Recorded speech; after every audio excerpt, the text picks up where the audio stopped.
And with this, we move to our next session, which the theme is real life challenges in lupus. And to coordinate the session, I would like to invite Dr. Madhumita Priyadarshini Das. Ma'am. She's a senior rheumatologist from Guwahati. Welcome, ma'am.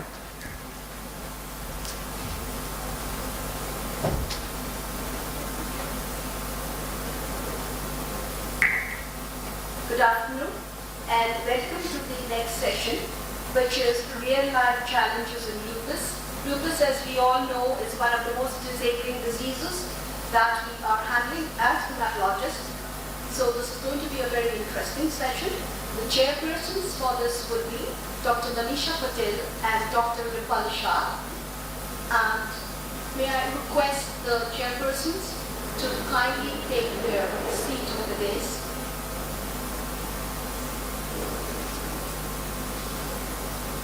And the speaker is Dr. Chikashi Tarao.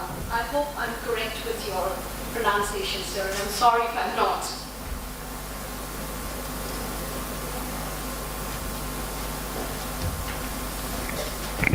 Dr. Ramanan, are you here? You are the other speaker. He is supposed to be here.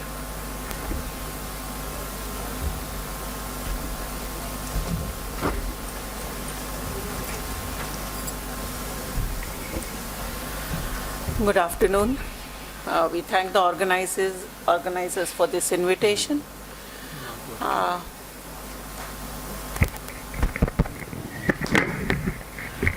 We thank the organizers for the invitation to chair this session.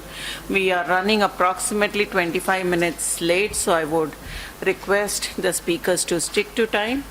Our first talk is by Dr. Chikashi Tarao on advancement in genetic studies of lupus spectrum diseases and the central roles of Asian researchers.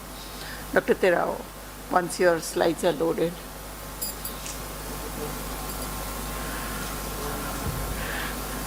Dr. Ramanan, you could please come and join us on the dais. You could come here.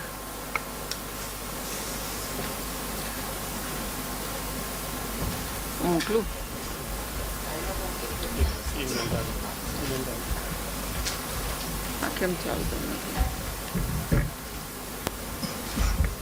How are you?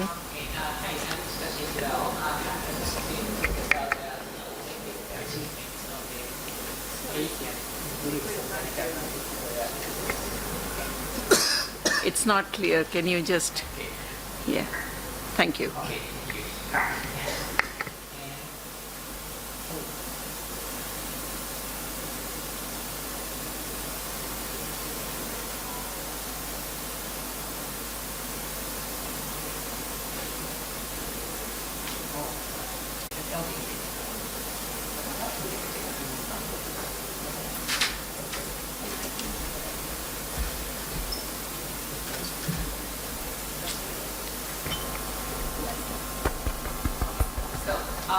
So since you are a rheumatologist, so you know very well what lupus really is. So then I would like to emphasize the importance to analyze the diseases based on the genetics. So why should we take the genetics to dig into deeper the pathogenesis of the disease?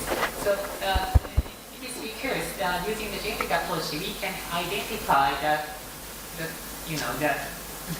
causes of the diseases, not the consequences. So if we like to compare the serum or the proteins in the serum between the patients with lupus and the healthy controls, we can detect the hundreds of thousands of the proteins showing the difference between the two states. However, since we take the samples from the patients with the lupus after development of disease, so it is not very easy to distinguish causes from the consequences. It means that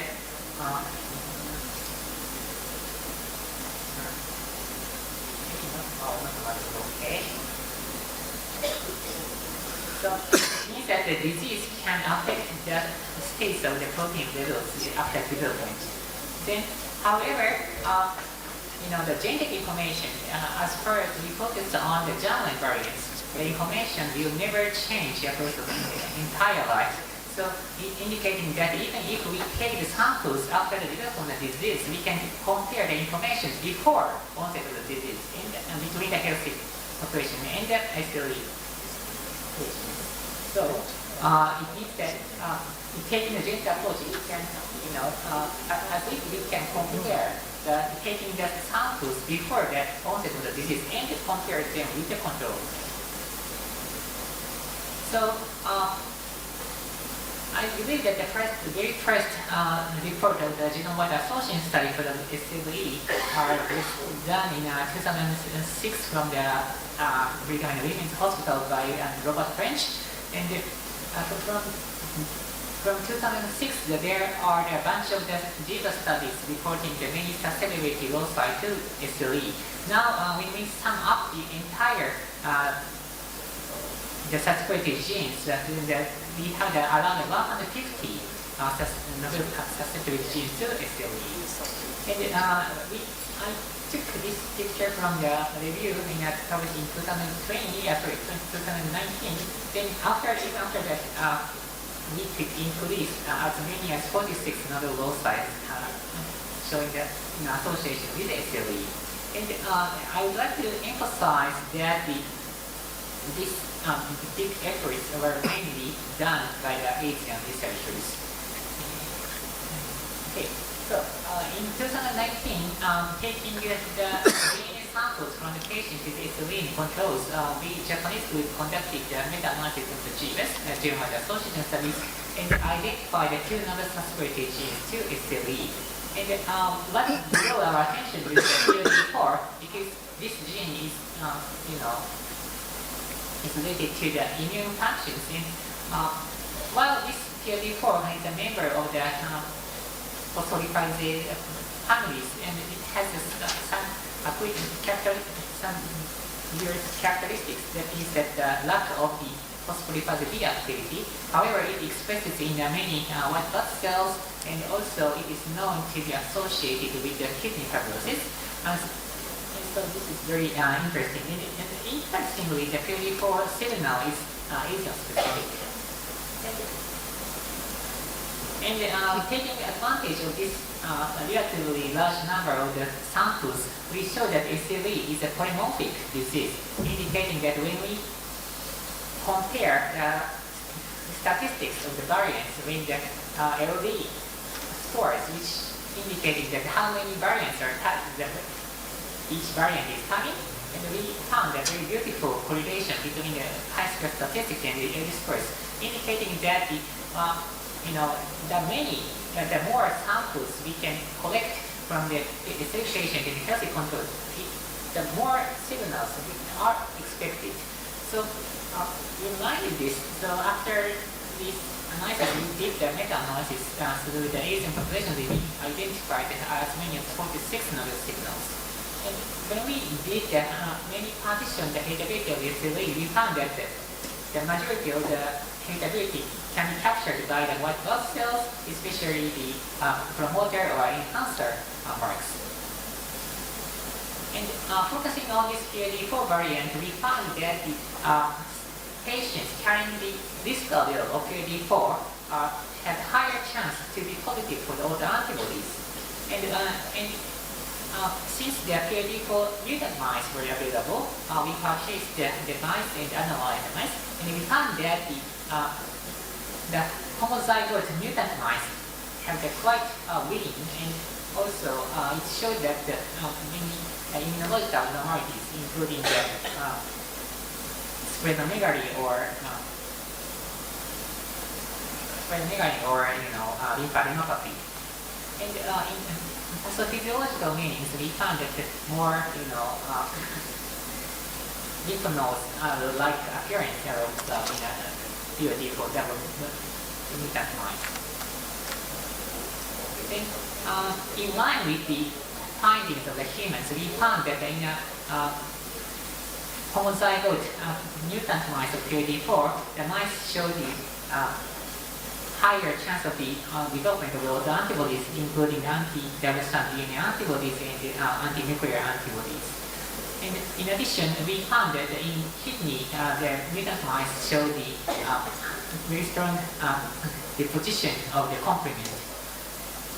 And later, the other group from the USA reported that in a different mutant mice, they found that the PLD4 works as exonuclease in the spleen. So, and also in knockout mice, they found that quite strong upregulation of the interferon-induced genes and also the downregulation of the natural killer cell-related genes.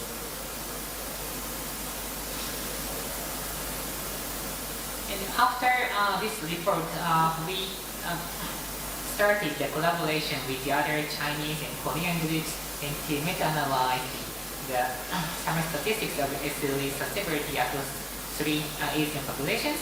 And so summing up these 3 cohorts, we obtained this big number, around 13,000 cases and also around 200,000 controls. And we found 246 novel sites, and you can see here, when we compared the allele frequencies between the Asian and Europeans, basically the approach deviated toward the ES, indicating that the more variants have the higher allele frequencies in the East Asian population. And also we found that some variants seem very East Asian specific. And so taking advantage of this big number of cohorts, we could identify these signals. And we also found that the multiple exonic variants as lead variants in these 5 regions, including the novel susceptibility variants among the 46 novel as well. And conditional analysis also revealed that multiple signals even in a single association, indicating that there are a bunch of multiple mechanisms underlying these associations.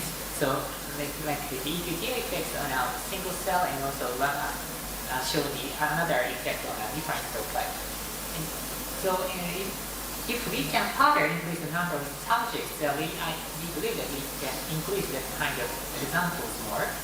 And take advantage of this big number of subjects, we can narrow down the candidates of the causal variants by statistical fine mapping.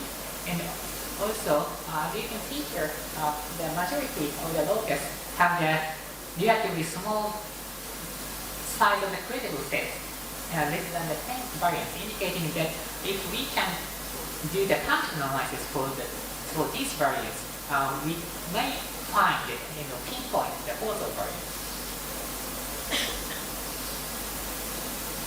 Yeah. In line with this, this paper was just recently published a few years ago from my lab. We developed machine learning-based methods to further efficiently narrow down the candidates of the causal variants. And so we took the machine learning algorithm, so the CNN thing, to learn the Phantom 5 gene expression data, including non-coding RNAs. And we constructed cell-specific models, then how DNA sequences can affect the levels of the transcription, including non-coding RNA. And so, but the advantage of this method is that we can pinpoint the candidate of causal variants free from the LD structure. So, as you know, for the GBAS or even EQTL, we observe just a very structured association due to the LD structure. However, since this method simply learn from the DNA sequences, so we can simply alter the single base pair of interest and use it as an input, and we can get the output of the alteration of the transcription levels in a cell-specific manner.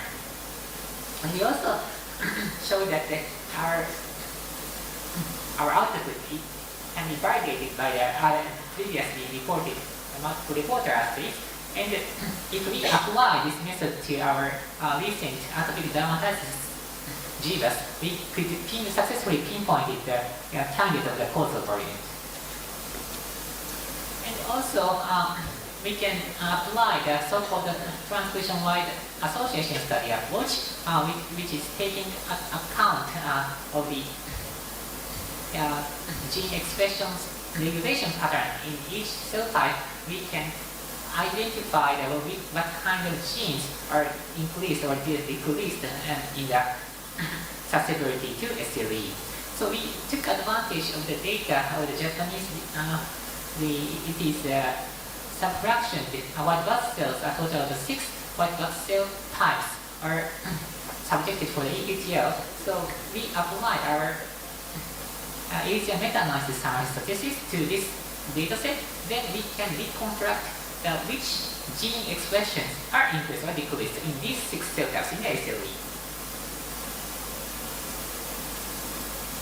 As a result, we found a bunch of the significantly altered gene expressions in these 6 cell types, and also more than 2/3 of the genes show the association in just one cell type among the 6 cell types, indicating that if we increase the resolution of the cell types, then we can pinpoint the type of the cells which plays a critical role on the SLE susceptibility.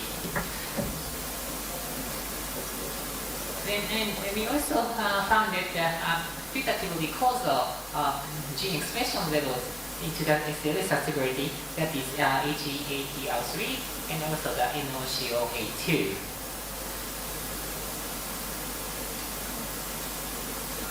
And we also experimentally validated one of our findings, that is the CD83, and also the ACAP1.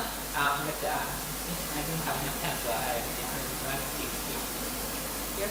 And what I'd like to convey to you is that when we analyze the susceptibility to the SLE, this under the viewpoint of the public health, it is important.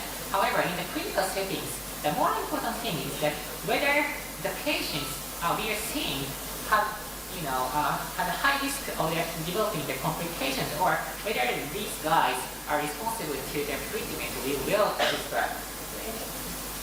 To address this issue, one of our colleagues in Iracon, Kazuyoshi Shigaki and Masahiro Nakano, did excellent work, and this is published in Cell, and I also contributed to this work a bit. And the point here is that they did the intra-patient analysis, and they also subtractionated white blood cells into 27 cell types and quantified gene expression levels and statistically analyzed the data. And what surprised us the most was that the variance of the gene expression, the large fraction of the variance of the gene expression can be attributed to the variance within the SLE, not between the healthy population and the SLE patients. It means that the gene expression patterns among the SLE is quite diverse, and we can deeply analyze the pattern and correlate the expression pattern to these complications or adaptive stockade status or responsiveness to the treatment. And they also quantified proportional of the variance explained by the clinical information, and they showed that surprisingly around 20% of the variance can be explained by the disease activity in one of the monocytes, indicating that when we compare the SLE and the healthy populations, we couldn't identify any gene expression differences between these guys. So the important thing is that to compare the gene expression levels among the SLE patients, not between the SLE patients with healthy controls. Then Masahiro and Kazuyoshi also showed that differentially expressing genes of these cell types and for the certain cell types, such as the part of the monocytes or T17 cells, predominantly the differential expression genes were explained by disease activity, not the disease status, indicating that the presence or absence of SLE, but whether this guy has a higher disease activity of the lupus or not. And more importantly, when they show this correlation plot, as you can see here, we don't observe very strong correlations among the 29 pairs of 29 houses, indicating that to increase the resolution of the cell types is very important to capture the activity of the SLE patients.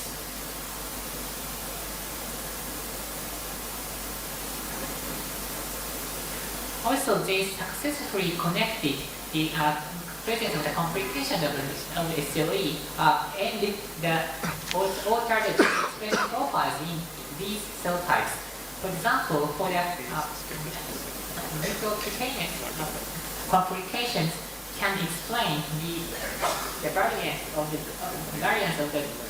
gene expression levels in the Th1. However, this is not true for the other complications.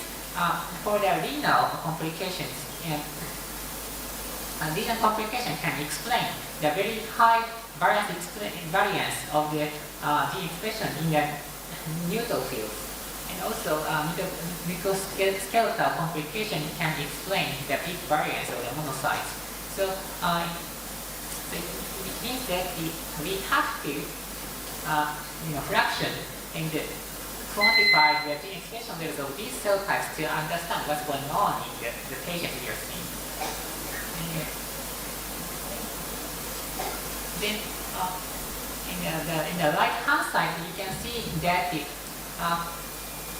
if we take the GBUS variant of the SLE, we only capture the gene expression alterations in a disease state. I mean that whether this gene is upregulated or downregulated between the healthy population and the SLE patients. And so this approach cannot capture the altered gene expression levels between the SLE patients in the y-axis shown here. Yeah. So in the latest analysis, we further increased the number of the SLE patients, and we are now doing the ongoing efforts of the trans-ancestry meta-analysis. And this is just a tentative result, but we already found as many as 30 novel signals, and we hopefully we can publish next year or year after next year. So as conclusions, owing to the big efforts of the Asian researchers, we have already found more than 150 activities also in SLE, and this number is still growing.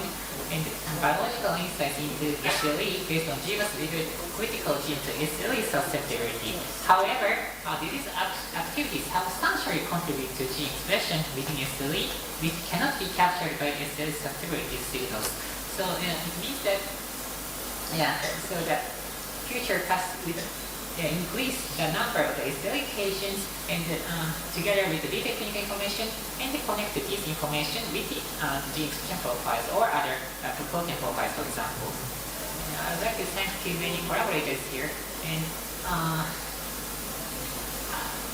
happy to take your questions maybe later.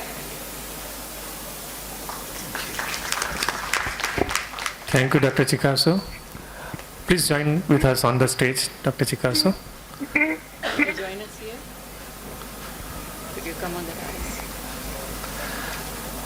Now, the next talk is by Dr. A.V. Ramanan. He is a lead consultant at a Bristol Royal Hospital and Bath Hospital of Rheumatic Diseases, and he is probably well known to the whole rheumatology crowd, and his contribution to rheumatology with the Sycamore trial. And he makes the subject as simple as medicine. So let's understand, learn from him about lupus nephritis in children. So. Thank you very much, Lupus. Absolute pleasure to be here. I think for those who are expecting to be dazzled by figures like the previous talk, you're going to be very disappointed. I'm a simple clinician. So So I'm going to start with what's going to be important for you when you go back to your clinic, whether it's Saturday morning, Sunday morning, or Monday morning. This is a patient, these are all real-world patients. So this is a patient we confronted only 4 months ago.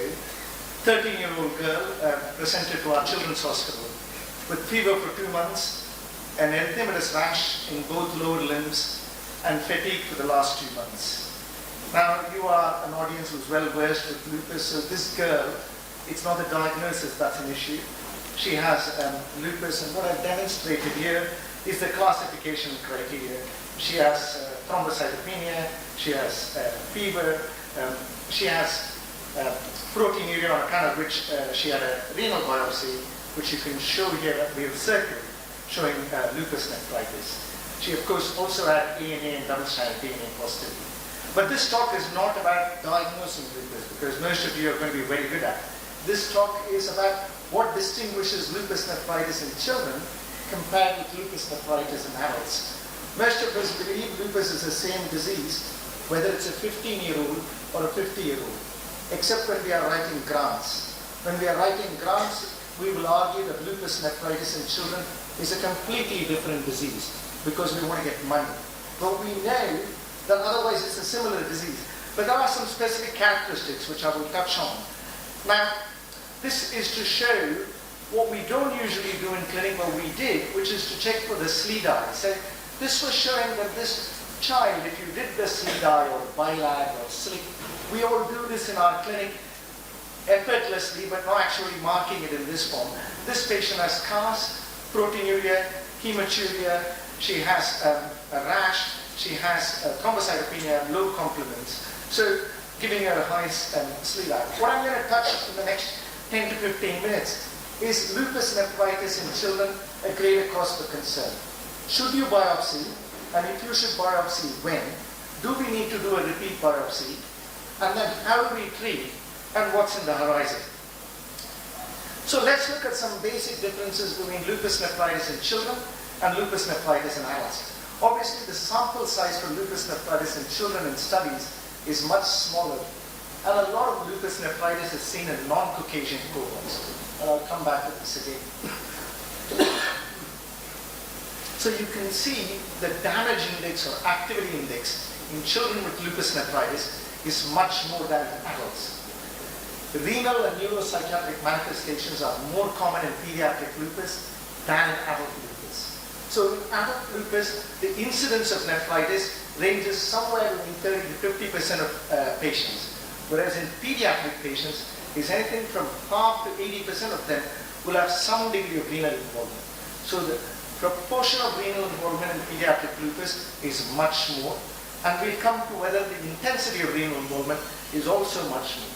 But the key feature to tell your patients is, if you're going to get renal disease, you're most likely to do so within the first 1 or 2 years. So if you go past 2 years, you're less likely to get lupus nephritis. Now the key feature here is the mortality. You have a much higher chance of dying from pediatric lupus. So 1 in 10 children with pediatric lupus will die, compared to a lot less in adults. And that most of you would have experienced in your day-to-day practice. Part of this is infections, part of this may be having disease for a long period of time and prolonged exposure to corticosteroids. So apologies if the typo of this slide is small, but again, what I've illustrated in the red highlighted column is the percentage of renal involvement depending upon which ethnicity you are in. So you won't see much talked about lupus nephritis when you go to European or American conferences, because renal involvement in the Caucasian population is much lower than renal involvement in the African American, Afro-Caribbean, Hispanic or Asian populations. So we need to be more worried about lupus nephritis than some of the Western literature suggests we should be. And that's what's illustrated in this study. But what about data in India? We are obviously sitting here in Indore. I may be practicing in Bristol, where my population is predominantly Caucasian. I've pulled out 3 studies here, one from Lucknow, one from Chandigarh, and one from New Delhi. Sample sizes are all small. And what you see here, if I can point out in this,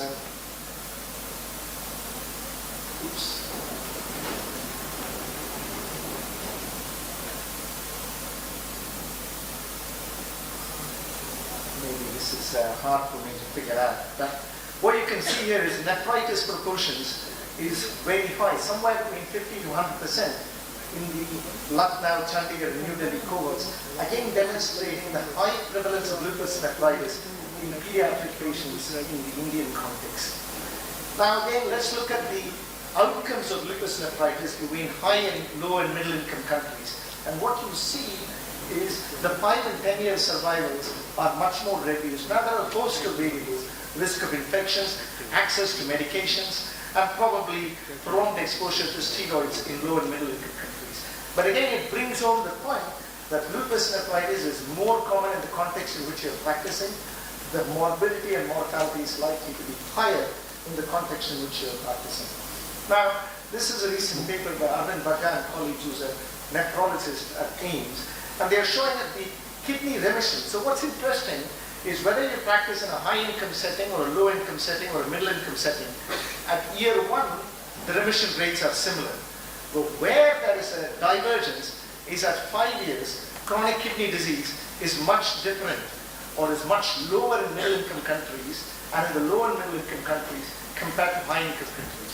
So it seems we are very good at getting the disease in initial remission, but our patients or your patients seem to be succumbing in year 1 to year 5, and the pooled 5-year patient survival, we are talking of 13, 14, 15-year-olds, the pooled patient survival is much lower in our settings compared to Western population.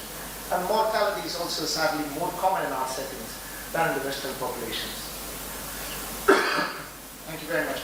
The predictors of renal outcome, most of you know, compromised renal function, having a high blood pressure, certain types of histological classification, which I'll come on to, 3 or 4, an increasing percentage of crescents, and showing more chronicity if you were to do a biopsy. Now, biopsy is a very contested topic in pediatrics because the average nephrologist is pediatric nephrologist will always tell you, oh, it's too risky to do a biopsy. How is it going to change management? Why don't you just treat, and I'll think about doing the biopsy next week, next month. So it's something we should reflect on, because biopsy will give you a more accurate prediction of morbidity of the renal damage. And of course, the presence of interstitial fibrosis or tubular atrophy, if you were to do a biopsy, is also a negative predictor of renal outcome. So this is a nice paper published recently which shows that the progression across all ages in lupus nephritis to end-stage renal failure. These are patients who are going to need permanent renal replacement therapy, dialysis dependent, and then renal transplant, is anything from 1 in 20 to 1 in 10 patients. And the major causes of mortality will be end-stage renal failure, cardiovascular complications, premature atherosclerosis, and probably infections from prolonged exposure to steroids. Let's look at renal biopsy. Why do a biopsy? When to do a biopsy? And should we repeat a biopsy? Now the key question is, if you've got a patient like I've described, who's got cytopenia, ANA, double-stranded DNA, nephrotic range proteinuria, low complements, you know it's going to be grade 3, 4, or 5, and people are going to say, whatever it is, the management's going to be MMF, steroids, plus or minus rituximab. What is a biopsy going to have? Where the biopsy is going to make a difference is encapsulated in this very nice paper. The concept of the serological markers such as complement and urine protein may not always reflect the morphology which is happening in the kidney. So here you see a cohort of patients which they describe as silent lupus nephritis and some with overt lupus nephritis, each with 40 odd patients. The silent lupus nephritis patients have much less proteinuria, they have much better creatinine clearance ratios, their urine examination is normal. But 41 of these 42 patients did have some changes, even though they were class 2, compared to the patients who had overt serological evidence in the form of urinary markers at class 4. Now, is class 2 important in the long run? We don't have solid data, but this is an argument that absence of evidence in the urine does not exclude the possibility that there is some ongoing renal damage. Why do a biopsy? What are the advantages that a renal biopsy can give? It can help speculate on other pathologies, such as possible antiphospholipid antibody associated nephropathy, whether your patient has thrombotic microangiopathy.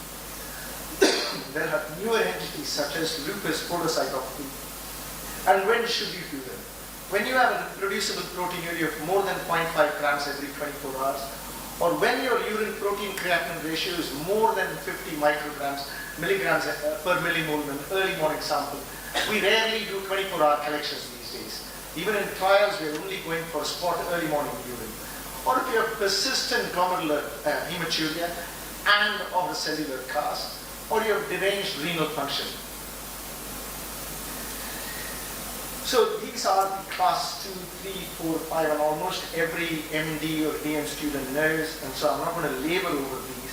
But really what we are most concerned about is a class 3 and 4 focal and diffuse mesangial glomerulonephritis, which is the most common types we see in our patients, and then class 5, which is membranous, which in the past we used to manage with cyclosporin, but increasingly we're lumping all of them with MMF, and we'll come back to that. So how do we treat? I'll show you if you bring any bunch of nephrologists and rheumatologists under any umbrella organization, they'll come up with a bunch of classification and therapeutic criteria. I'm going to show those, and then I'm going to show you my own preference. So you have the NIH, you have the Euro lupus nephritis criteria, both of which are cyclophosphamide for 6 months, followed by either cyclophosphamide or azathioprine, and then more modern regimens of cyclophosphamide followed by MMF, and you have rituximab plus MMF versus placebo plus MMF, and there are multiple therapies. But I'm going to give you my personal approach. What I do, I start everybody on hydroxychloroquine, but I only give less than 5 milligrams per day per kilogram. That's because with modern slit lamps such as Spectralis, the incidence of macular toxicity when you use hydroxychloroquine for long period can be as high as 8 to 9%. Now we don't know if this macular toxicity with modern slit lamps is actually suggestive of true maculopathy or whether it's an overdiagnosis. But I do not cross 5 milligrams per kilogram per day. And obviously you will give angiotensin converting enzymes or receptor blockers for hypertension. But for core therapy, if it is class 3 or 4, I will give IV methalpeptins. Most of these patients, initially at least in the pediatric population, are ill enough to be hospitalized at 30 per kilo to a maximum of 1 gram for 3 days, followed by oral steroids. Ideally, we give oral steroids of 1 to 2 milligrams per kilo, maximum of 60 milligrams for 4 weeks, and then taper them over 4 to 6 weeks. In almost all my patients recently, even though there isn't robust evidence, I do give rituximab at onset, followed by MMF. We rarely use cyclophosphamide as our first-line therapy. We only switch to cyclophosphamide at 2 or 3 months when we either have compliance issues or we have true refractory lupus nephritis. Now our maintenance therapy is usually microphenolate mofetil. For class 5, we will give much lower dose of steroids. My preference is to give something on the lines of 0.5 to a max of 1 milligram per kilogram per day. I might add in rituximab depending on the non-renal systemic manifestations of lupus in that patient, and then maintain them on MMF similar to the other patients for about 18 months. So let's come back to this. What was a difficult patient for us to manage, who was on renal replacement therapy and we thought might be an end-stage renal failure. So just to recap, this was a 13-year-old girl of Brazilian origin who's been living in the UK for the last 10 years, fever for 2 months, erythematous rash, fatigue, classic profile of ANA positive, low complements, double-stranded DNA positive. Renal biopsy shows class 4 lupus nephritis. And in spite of rituximab, MMF, high-dose steroids, at 3 months had persistent proteinuria and persistent thrombocytopenia. We did think on account of high ferritins, there may be a component of macrophage activation syndrome. There were no lupus anticoagulant positivity or anticardiac and antibody positivity.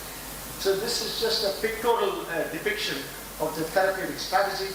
At diagnosis, she received IV methylprednisolone, 2 doses of rituximab at 750 milligrams per square meter, 14 days apart, MMF at 600 milligrams per square meter twice a day, renal replacement therapy because she was dialysis dependent, and then she had periodic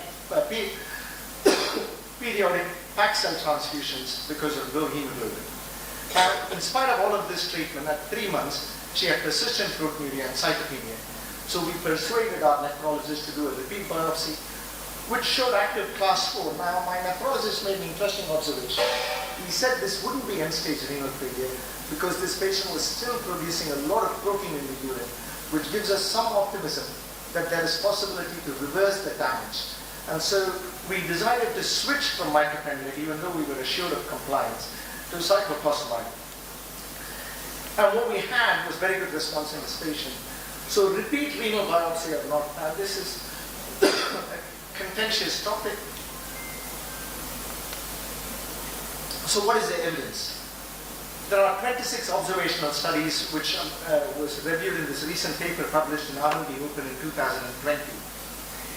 And in these 20 odd observational studies, there is evidence that some of the patients from class 2 can transition to class 3, 4, or 5, and some from class 5 paradoxically can transition to proliferative forms.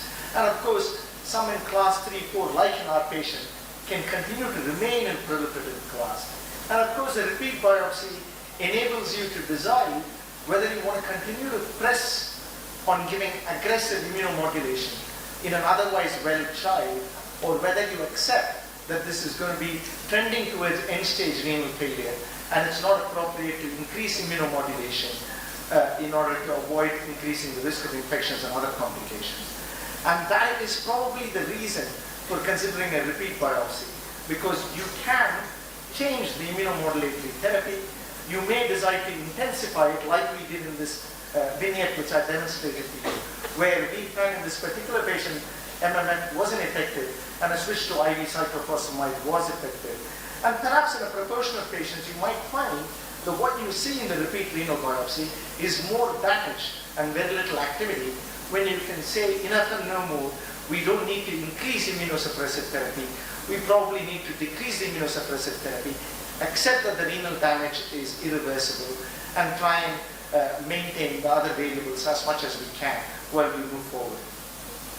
So let's look at lupus flares and the histological evidence of renal activity in this one study, where they looked at 44 patients who were in complete clinical remission for at least 12 months, who have received at least 3 years of immunosuppression. And these 44 patients were involved in a study, which is very hard to do really, and that's why the sample size is so small. 36 of these 44 patients completed the study.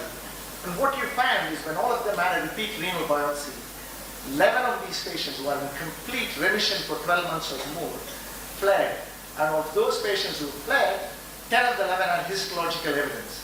Now this is some grounds for suggesting if you have the academic ability to do a repeat biopsy, then you might be able to predict.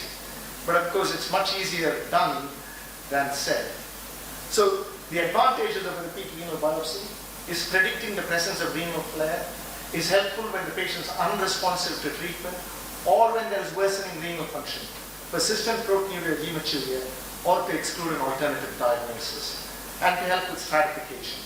I'll finish in the last minute with a few slides on where the future is. We have a host of new CD20 blockers, some of which are fully humanized. Belimumab is already available, although its relevance in lupus nephritis has not been fully tested. Anifrolumab is FDA approved. There is an ongoing study in lupus nephritis, and I will be leading a study in pediatric lupus globally very soon in anifrolumab. And of course, this recent paper, which I'll touch on in a minute, will demonstrate the future directions. So we have obinutuzumab, we have ofatumumab, which are both humanized CD20 blockers. We have belimumab. There are going to be studies of IL-17 blockers. There's going to be a study of IL-6 blockers. There's always interest in complement-mediated pathways, and of course T-cell co-stimulatory pathways, and of course in the interferon pathways as well. This is a fascinating paper. If you haven't read, you must read. It's using chimeric antigen receptor T-cell therapy for refractory SLE, including refractory SLE with lupus nephritis. For those who haven't read this paper, I'd urge you to read it. It's as clinically relevant as it's relevant in basic science. So the key message is lupus nephritis in children is an important cause of morbidity and mortality. Early diagnosis and appropriate initiation of immunomodulatory therapy is important, and regular follow-up is key. Thank you very much. Thank you, Dr. Ramanan. We'll now take on questions. Could you join us here?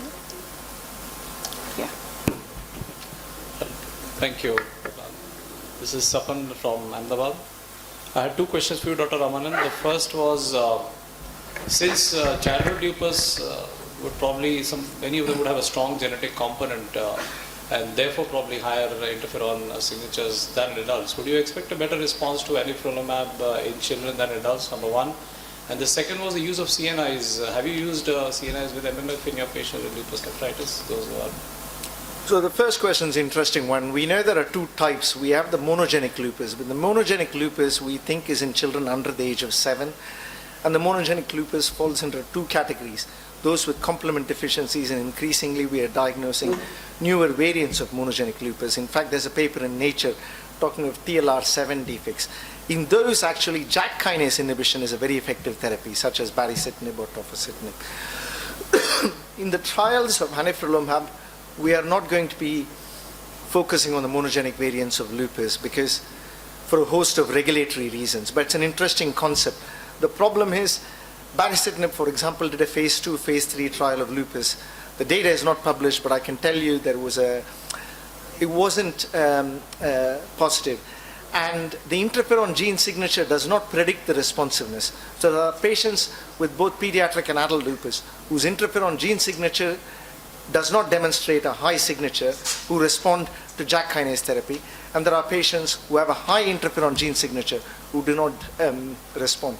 So we need to do more understanding of this before we can communicate.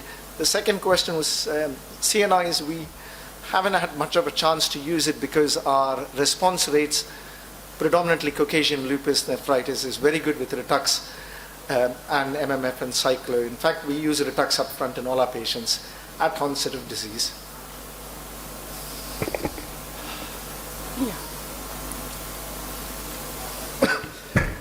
Vijay Rao from Bangalore. Ram, you said 5 mg per kg of hydroxychloroquine, but the least dose we get is 200 mg. So how do you play around that? We have doses of 100 milligrams. Okay. You can have syrups, I think. Okay.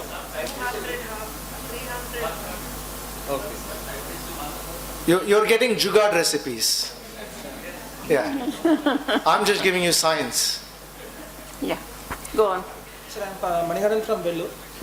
Here we give rituximab usually in the refractory cases of lupus nephritis. But Yeah. you told like you start in upfront rituximab. Yes. So, Where is the evidence, you're asking politely? So there was a study which Hammersmith tried to do called Rituxaloop, where they wanted to give upfront lupus patients rituximab plus steroids versus rituximab without steroids.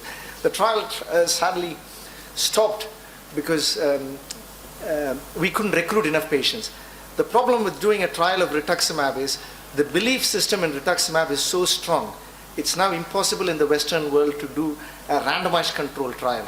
So will I be able to give you robust evidence in a randomized control trial that rituximab upfront is strong evidence? I can't, but it's almost become standard of care. And now that rituximab is a biosimilar, we have no problems, because if we can reduce the days of hospitalization in a public health care funded system, if I can discharge the patient 3, 4, 5 days earlier, the cost of rituximab is several times met.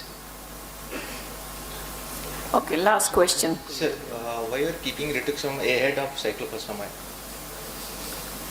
It's not a question of keeping rituximab ahead of cyclophosphamide. And it's not me thinking cyclophosphamide is not a good drug. Cyclophosphamide is a fantastic drug. Your average lupus patient is a teenage girl whose disease is going to be there for a long period of time. Cyclophosphamide is a drug you want to keep for a rainy day, for a bad day.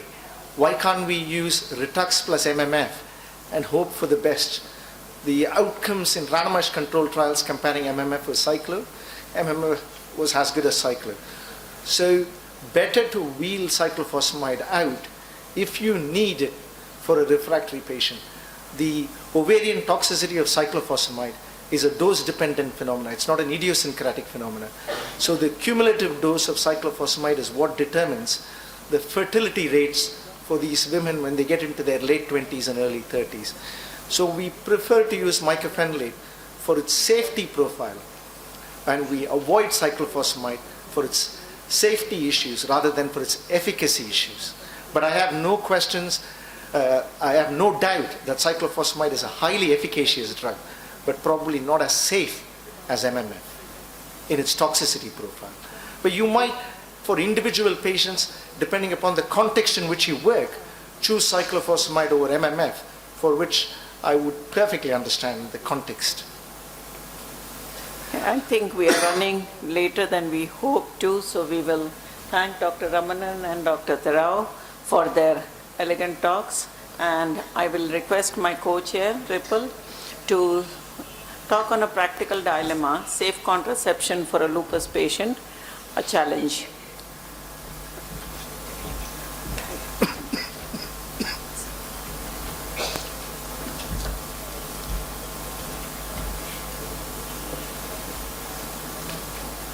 Good afternoon, everyone. I will be talking about the contraceptive counseling, its utilization, methods, available methods, their efficacy, and which are the factors which help us in selecting the contraceptive option. Contraception is imperative to avoid the unwanted pregnancy, and Yazdani et al. Had reported in his paper that around 59% of the patients didn't receive contraceptive counseling, and even more than 50% of the patients were using a barrier contraceptive method, which is the least effective. Even Ferguson and team also reported the same thing, like 1/3 of the patients were not received contraceptive counseling before starting the new drug. Mendel and team, they observed that around those who are using the combined hormonal contraceptives in patients having the lupus, more than 50% of them had one or more contraindication to use it, majorly antiphospholipid antibody positivity, hypertension, and migraine with aura. So this is not the complete list, but we can broadly divide the contraceptive options in the 4 groups, like combined hormonal contraceptives, which contains estrogen and progesterone only, intrauterine devices, and barrier methods. The estrogen and progesterone containing combined hormonal contraceptive is available as a pill, as transdermal patch to be applied weekly, or vaginal contraceptive ring. Progesterone only contraception is available as a pill.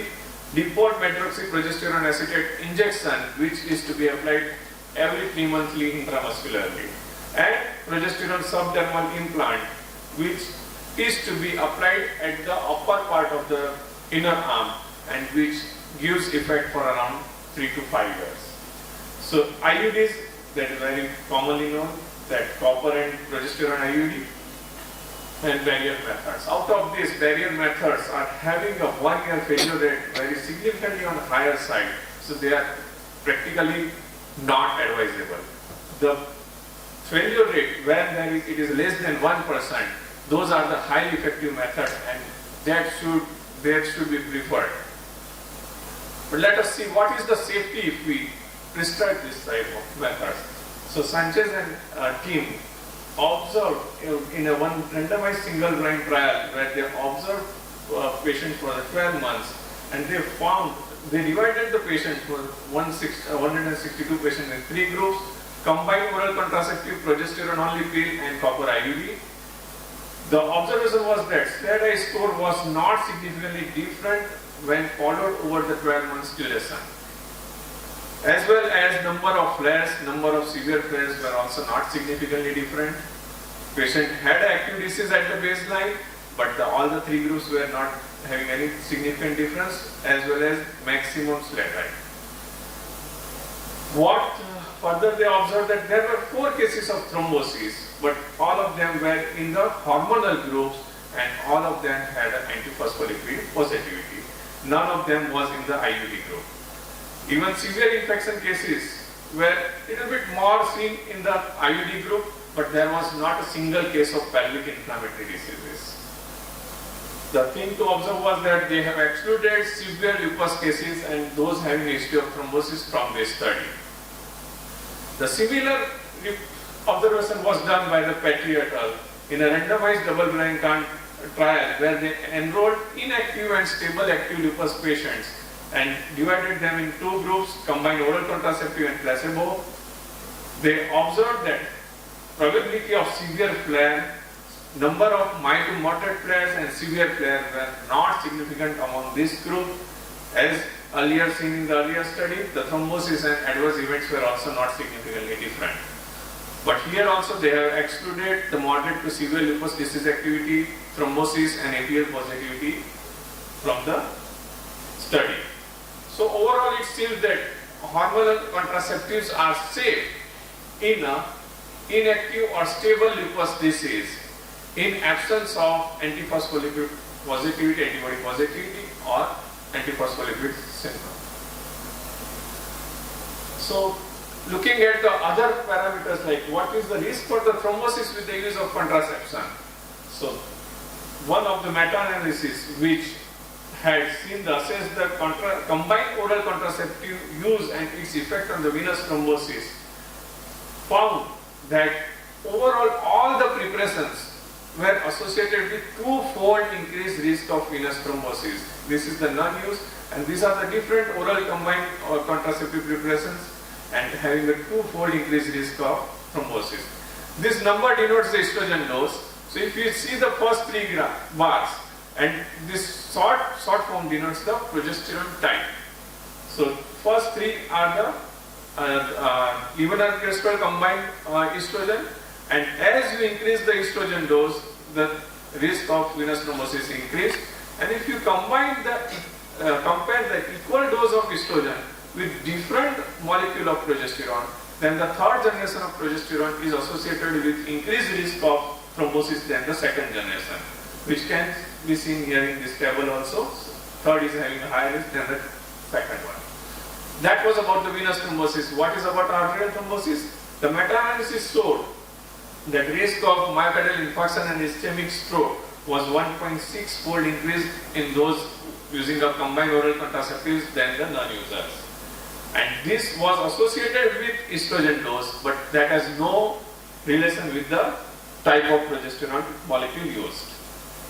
If we remove the estrogen from and just study a progesterone type of contraceptive, then in that users versus non-users, the relative risk was found that it was overall 1.03.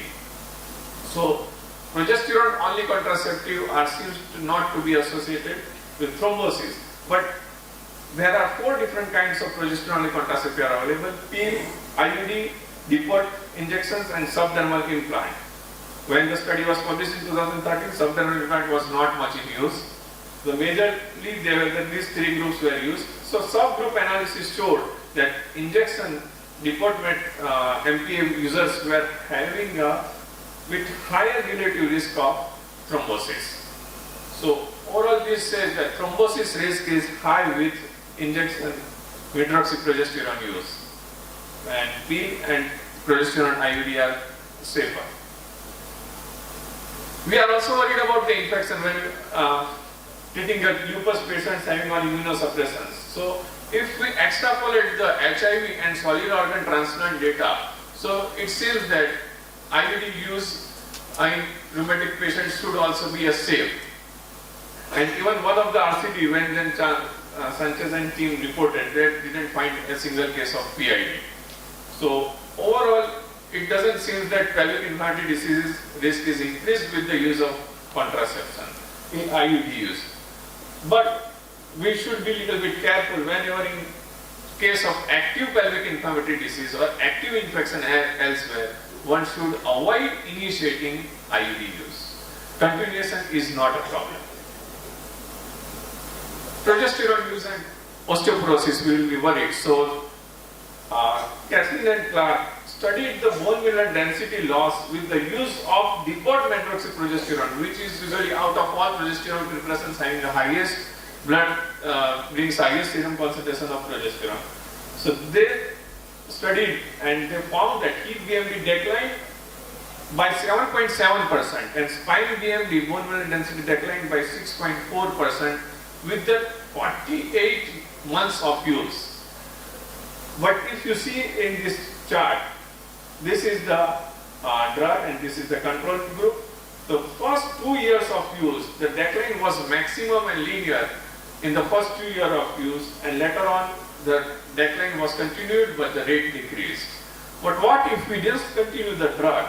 Once discontinuation was done, there was a recovery in BMD, but the recovery was dependent on the site. Peak BMD recovery was slower than the spine, and also the duration of drug use. So those who were used less than 12 months, they had a little bit faster recovery, and the longer the drug use, the recovery was slower.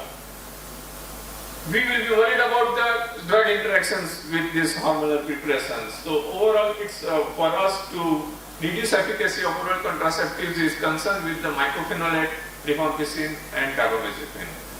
But oral contraceptive also increase the, because they reduce the metabolism, so they increase the dose of concentration of steroid, cyclosporine and phenytoin, which should be taken care while prescribing. So in short, barrier methods, probably no major contraindication, but they are least effective. Intrauterine devices, they are effective, good compliance, no risk for thrombosis, no flare, lupus flare, only to be avoided in case of current pelvic inflammatory diseases. Combined oral contraceptive, they are effective. Studies had already shown that no flare in case of stable lupus, but one should take care for the drug interactions and avoid them in case of history of thrombosis, moderate or high antiphospholipid positivity, and we don't have any data of their use in active lupus, so it should not be considered. Progesterone, only type of contraceptive, they have no thrombosis risk, no lupus flare risk, and majorly they are not having a major contraindication, except that depot methoxyprogesterone acetate, as we had seen, reversible osteoporosis and a thrombosis risk, they should be taken care of. So overall, while selecting a contraceptive, one should look at the SLE disease activity, antiphospholipid antibody positivity, osteoporosis and drug interactions. Like osteoporosis, like you should avoid them when there is a peak bone mass is not achieved, or when you are going to prescribe them when there is a patient is nearby menopause. So just going very quickly with one of the typical case to understand this, like 24-year-old young female coming with some fever, malaria, hair loss and multiple joint pain of very short duration of 4 months, and having on examination having inflammatory polyarthritis, patient on investigation having leukopenia, normal platelets, urine involvement with hematuria, cast and proteinuria, and ANA positivity, low complements, antiphospholipid antibody, lupus antivalent and GP1 antibody positivity, and anticardiolipid antibody negativity. Renal biopsy showed a class 3 lupus nephritis. On past history, that is a preeclampsia and preterm baby, so that this suggests that there is obstetric APS. Patient considering the active disease, counsel to plan that start a steroid and mycophenolate, and she is not using any kind of contraceptive at present. What is the safest and most efficacious? If you go here, active disease, obstetric APS and mycophenolate and steroid use. So how to decide? We want a very highly effective contraception. There is a thrombosis risk. So condom we will not consider. Barrier methods we will not advise. Depot MPA use, thrombosis and osteoporosis risk is there. With any kind of hormonal pills, there is an interaction with the mycophenolate, and even active lupus and thrombosis, we should avoid the estrogen. So these are not preferred. Progesterone, IUD, that is one of the preferred, and still one wants to go for a safer option, there will be a copper IUD. So thank you. Thank you, Ripple. I think we've eaten up enough time on the next session, which is supposed to start.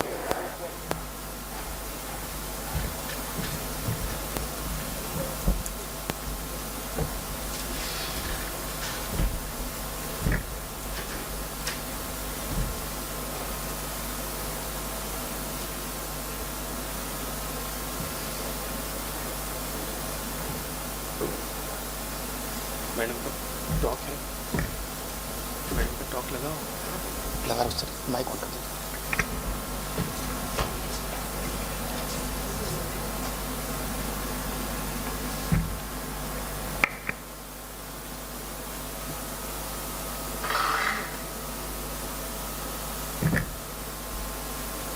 I'm going to rush through my 6 slides. This is just a summary of what Lupus has told us in the last 10-12 minutes. About use of contraception in patients with lupus with or without antiphospholipid syndrome. We need to understand the effectiveness of the contraceptives, utilize safe methods in patients with lupus who have secondary antiphospholipid syndrome or not, and the infection risk associated with the use of these methods.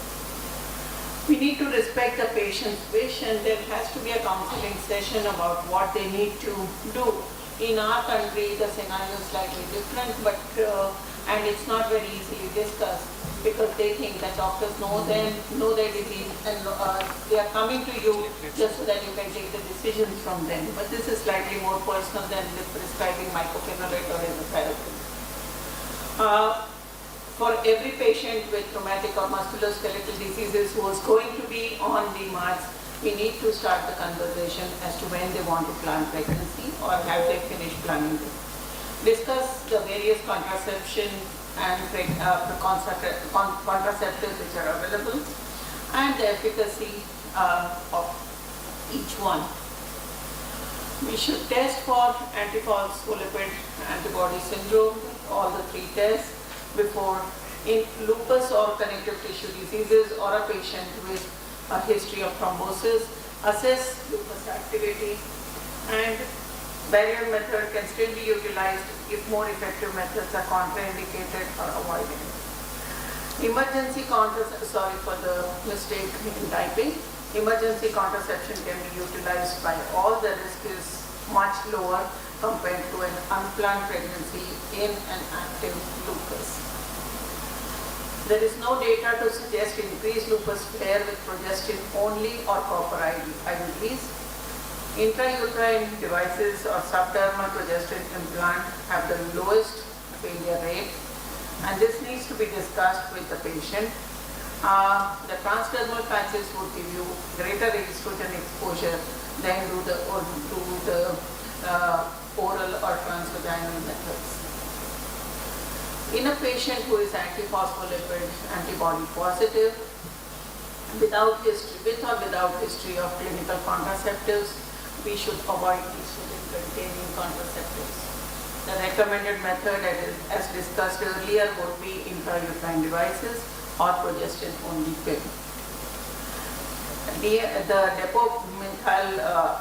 depo-progesterone injection is not recommended. It has a higher thrombosis risk, and otherwise, in mycophenolate, as Ripple has alluded to, it may reduce the serum estrogen and progesterone levels, in turn reducing the efficacy of the contraceptive.